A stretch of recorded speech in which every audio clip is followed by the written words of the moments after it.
Previously in the complete creation. You got a ton of letters. Surely there's information contained in there. No, actually, there isn't. Not until information is imposed upon the medium, which in this case is letters made of tasty pasta.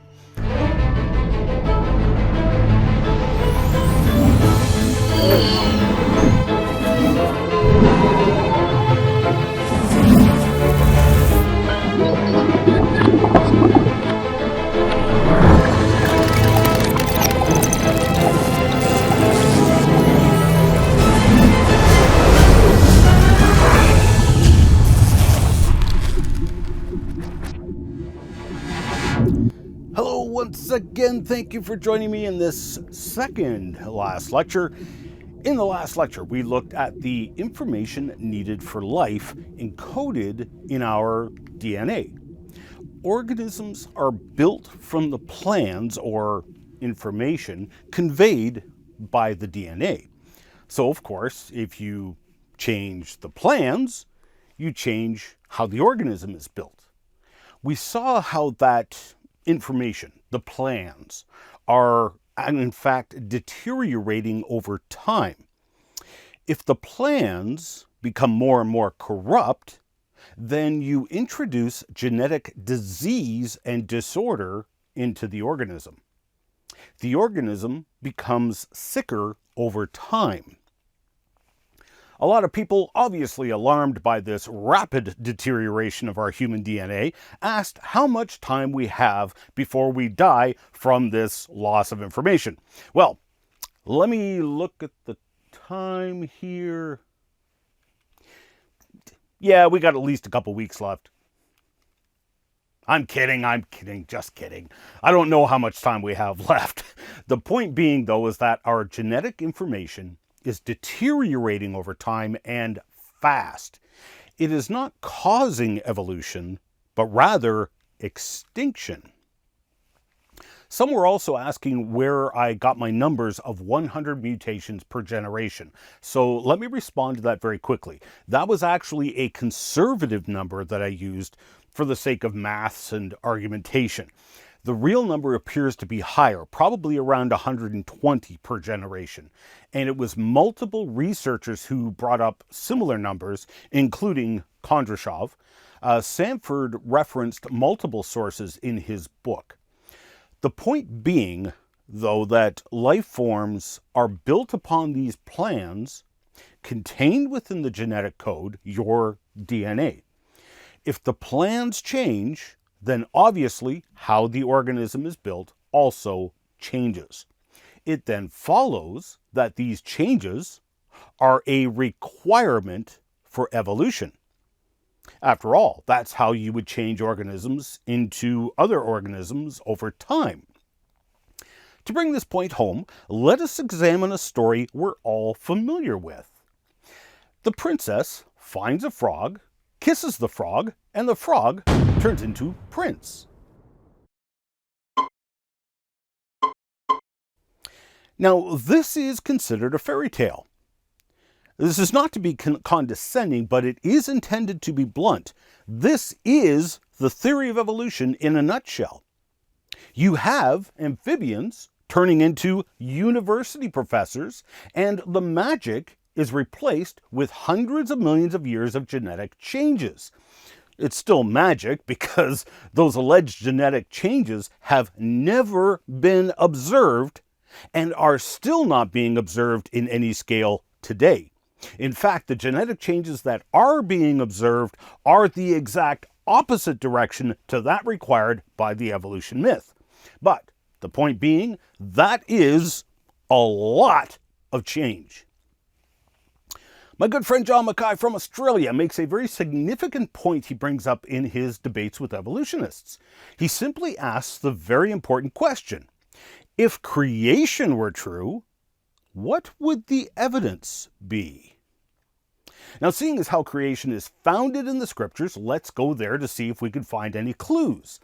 As John points out, we actually find a profound clue. In the first chapter of Genesis, the creation account, 10 times it says that organisms reproduce after their kind. In other words, palm trees will reproduce palm trees, cows will give birth to cows, bats will give rise to bats, dogs will give birth to dogs, always. Now, there can be tremendous variation within the kind, but using our previous example, dogs will only give rise to dogs. You can see tremendous variation within the kind, especially the plant kind. This is not macroevolution. This is variation within the kind. Even humans can exhibit incredible variation. Take a look at these skull reconstructions of different people. All of them are completely modern humans. African, Asian, Native American, Nordic, European, and finally, the Australian Aboriginal male. Look at the difference in size between the skulls. Look at that heavy brow ridge and the large eye sockets of the Aborigine. What will probably surprise you the most about these variations is that the genetic diversity has very little influence on the shape or even the size of the skulls. The vast majority of the extreme variations observed is caused by diet and environment. That's it. The Aborigine have a diet which is primarily very hard to chew. Your bones change shape throughout your lifetime in response to stresses. This is why you can wear dental braces and literally change the shape of your jawbone and tooth sockets. Here in North America, we have a very soft, overcooked diet, and so our jawbones simply do not grow as large and robust as the Aborigines. And ironically, this leads to North American problems like impacted wisdom teeth. The powerful muscles from your jaws go up and anchor at various places on your skull. So the stresses from those muscles influence the shape of your skull as well. This has absolutely nothing to do with evolution, and these are all 100% completely human. The reason I bring this up is because even well-intentioned scientists might find fossil examples of these skulls and try to arrange them in evolutionary sequence, when in fact there is no sequence. They are all completely modern humans and can even interbreed. I'm not yet including skull examples from pygmy humans or humans with disorders like microcephaly. Such people are completely human, but take the variations in skull shape and size to extremes. So with all that in mind, let's look at what we would expect to find in the fossil record if evolution were true, and contrast it with what we expect to find if creation were true. Evolution doesn't just have a frog turning into prince. That's only 2 organisms on a chain involving millions of different organisms, each one only one small step in difference, one to the other. Also, don't forget the millions of organisms that had to have evolved in the chain from a single-celled amoeba-like organism just to get to the frog. So, if evolution were true, we should see change in organisms over vast periods of time from the bottom to the top of the fossil record. If creation were true, we should expect to see organisms faithfully reproducing after their kind from the beginning of time. So in other words, no major changes. So when we look in the fossil record, what exactly do we see anyway? I have here a fossil cast of a fish we find here in Canada. We call it the gar pike. Now, what I am about to do for the next little while is give you the alleged evolutionary ages of the fossils I will present to you. I need to remind you that I do not believe these ages, as I think probably every fossil I'm about to show you would be around 4,500 years old, from the time of Noah's Great Flood. I bring up these evolutionary ages so we can judge the evolution myth on its own turf, playing by its own rules. I got this cast from Joe Taylor at the Mount Blanco Fossil Museum in Crosbyton, Texas. But the original fossil comes from the Messel Formation in Germany, supposedly 48 million evolutionary years old. Now, how do we know this is a fossil garfish? Because it's still around today, unchanged. So, going by the evidence given by the evolutionists themselves, 48 million years of evolution has caused the garfish to evolve into the garfish. We call these living fossils because the fossil organism is still alive today. Vance and Coralie Nelson donated several beautiful fossils from their museum to mine a few years ago. This was one of them. This fossil comes from Lebanon and is given an age of 98 million evolutionary years. Can you identify the creature?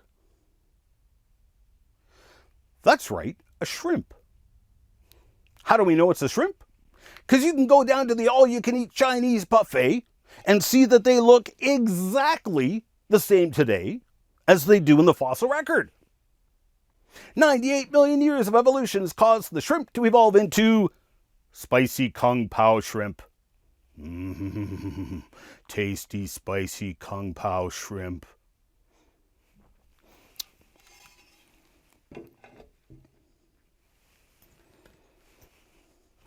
This fossil comes from Peru. Alleged to be 150 million years old. Can you identify it? Most of you can. How do you know what it is? Because it looks exactly like modern oysters. 150 million years of evolution has caused the oyster to evolve into the oyster. Nothing has changed. We had previously talked about the coelacanth, nicknamed the dinosaur fish because it was found all throughout the fossil record, allegedly up until the time of the dinosaurs, at which point it disappears from the younger layers and was presumed extinct until they were discovered alive in 1938. Now, the oldest fossils are alleged to be 410 million years old. How did we know the living fish was a coelacanth? Because it looks just like the fossil one. 410 million years of evolution has turned the coelacanth into a coelacanth. Nothing has changed. Let's switch from the dinosaur fish to the dinosaur tree known as Ediacaran. And just like the coelacanth, this tree was known only from the fossil record. Like the coelacanth, it is last found in the dinosaur-bearing rock layers and not in any younger layers. It was thought to be extinct until 1994 when a grove of them were found alive in Wollemi National Park in New South Wales, Australia. It was subsequently named the Wollemi pine. The Royal Botanic Gardens in Sydney teamed up with Mount Annan to clone the trees, and they sold potted Wollemi pines so you too could own a dinosaur tree. Tino Groppi from Genesis Evidence Ministries obtained one for his traveling museum, and he shares it with all of us around the world. Thanks, Tino. I have here a fossil pine cone from an Ediacaran. It's been cut in half so you can see the internal structure and even the preserved seeds. How do we know it's the Wollemi pine? Because it looks just like the cones on the Wollemi pine. Nothing has changed.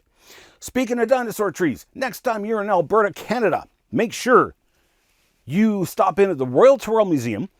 Tucked away in a spot that's really easy to miss in that absolutely massive museum is a greenhouse called the Cretaceous Gardens. The entire greenhouse is nothing but plants that are found in the fossil form in the dinosaur beds in Alberta. It is a fantastic exhibit of nothing but living fossils that scream over and over again, 65 to 70 million years of evolution has caused absolutely no change whatsoever. After leaving the Cretaceous gardens, you'll come across this exhibit of a fossil cockroach. How do we know it's a fossil cockroach? Because it looks just like one.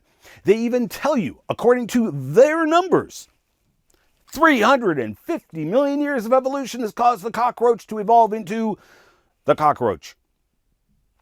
After all of these fantastic examples of no change in organisms, they have this plaque, which is the ultimate example in irony. They turn around and say, species come and go. The only constant in life on Earth is change. Really? Where's the change? Where is it? I previously showed you examples of the biodiversity found in the fossil beds of Joggins, Nova Scotia. Using the age alleged by the evolutionists, then, according to them, 300 million years of evolution has caused ferns to evolve into ferns, damselflies to evolve into damselflies, and scorpions to evolve into scorpions. There are numerous fossil organisms you can find there that are still around today, unchanged in 300 million evolutionary years. I have here yet another fossil from the Nelsons and Creation Truth Ministries. It's a fossil of a type of starfish called the brittle star. And look at the stunning condition of this fossil. As a defense mechanism, if the brittle star feels threatened, it can lose all its arms. Better for an attacker to get away with an arm that can be grown back than to have your entire body eaten. So these arms can be ditched in the twinkling of an eye. Yet here they are, plenty of them found fossilized with their arms intact. This indicates just how quickly they were buried. They were buried alive. But this fossil is alleged to be 200 million years old. How do we know it's a brittle star? Because it looks just like the brittle stars of today. 200 million years of evolution has caused the brittle star to evolve into the brittle star. Nothing has changed. I previously showed you these fossil fish from the Green River Formation in Wyoming on display at the Big Valley Cretaceous Science Museum in Alberta. Do make sure you stop in for a visit. With even soft tissues preserved in stunning detail, these fish, alleged to be 48 million years old, have shown change over time. They have evolved into a flatfish. But seriously, there's no change in them at all because this fish is still around today, and you're already familiar with it. It's known today as the herring. How do we know it's a herring? Because it looks like one. 45 million years of evolution has caused the herring to evolve into a herring. Actually, it might be 48 million years, but it's so hard to keep track. Besides which, what's 3 million years among friends?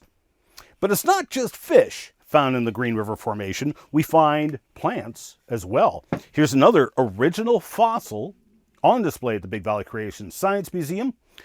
You recognize it? It's a palm tree frond. How do you know? 'Cause it looks just like one.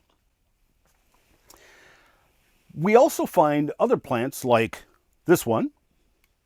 Some of you may recognize it right off the bat. It's a leaf from a sycamore tree. We know this because it hasn't changed from the fossil form one iota.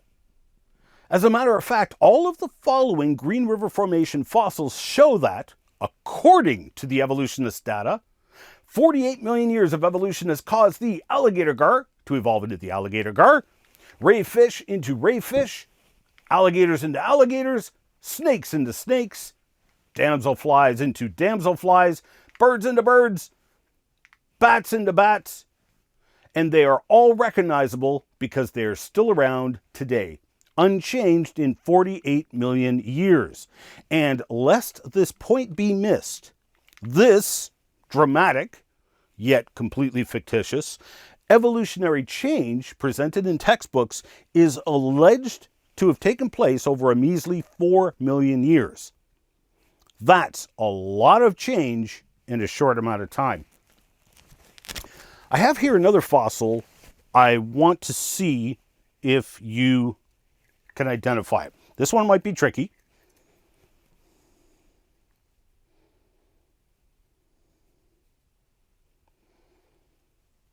It's alleged to be Eocene in age, or about 56 million years old, give or take a week. Do you think you know what it is?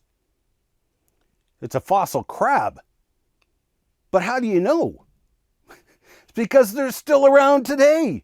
The fossil form is identical to modern crabs. 56 million years of evolution has caused fossil crabs to evolve into modern crabs. But let's up the ante a little bit.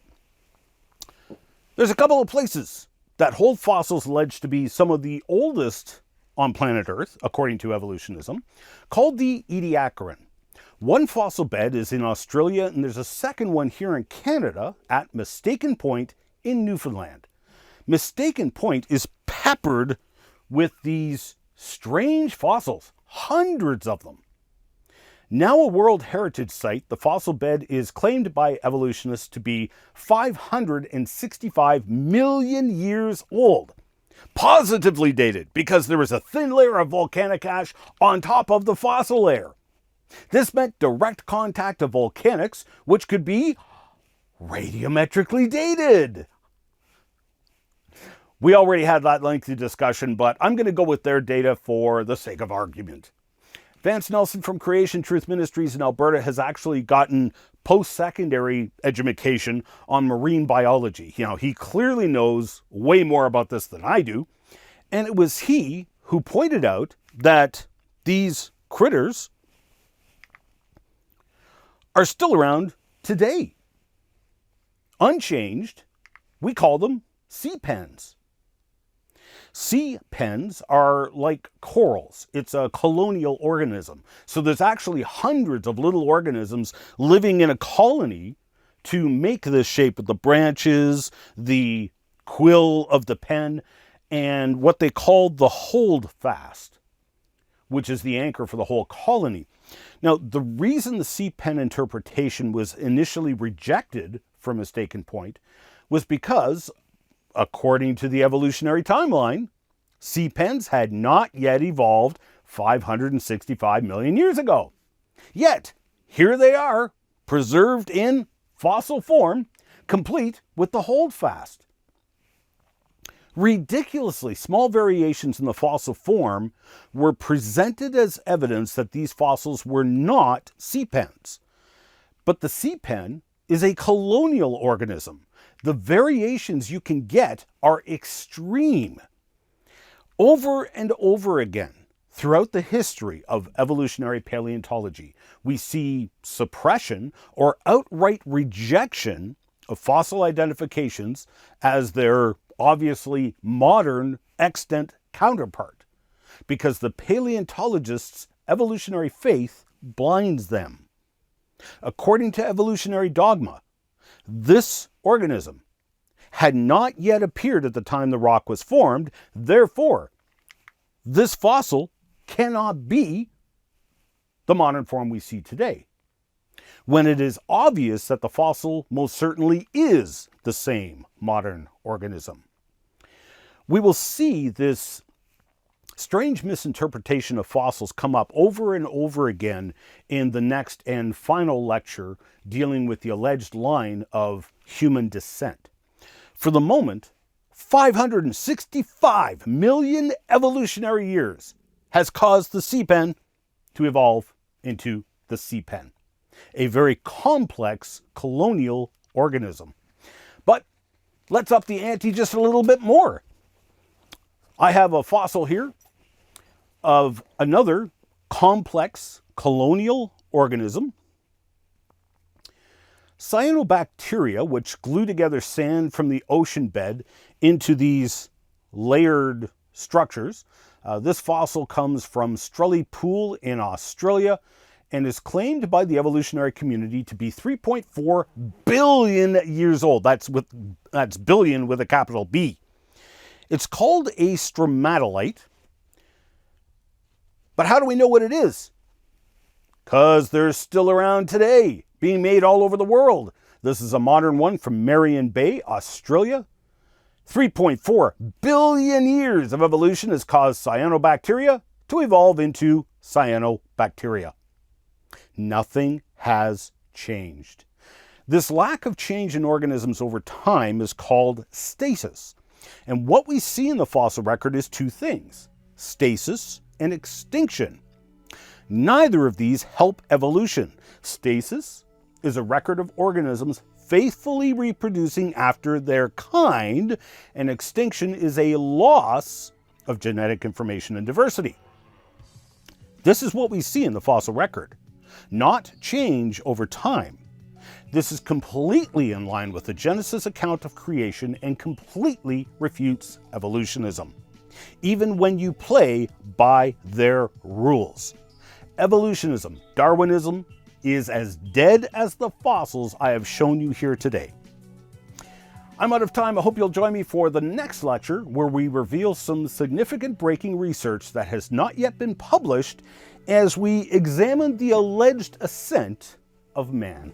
Coming up in the next Complete Creation. But this Neanderthal skull has a strange, clean hole in the side. There's actually a path of holes through the skull to a larger fractured hole. The path, entry, and exit wounds sure match those made by a bullet. You can catch the entire series in a variety of ways. You can watch the show online at www.completecreation.org or www.genesisweek.com. You can also purchase the Complete Creation series in full high definition on Blu-ray or video on demand at completecreation.org. Or support the Miracle Channel with a monthly tax-deductible donation and access the entire Complete Creation series in high definition through Corco, Miracle Channel's video on demand service. We need your support to keep this program on the air, so please pray for us. And if you wish to financially support the program, Canadians can make a tax-deductible donation to Core Ottawa, Canada North Post Office Box 72075, Ottawa, Ontario, Canada, K2K2P4. Or you can make a donation via PayPal online at ianjuby.org/donations. And thank you for your support.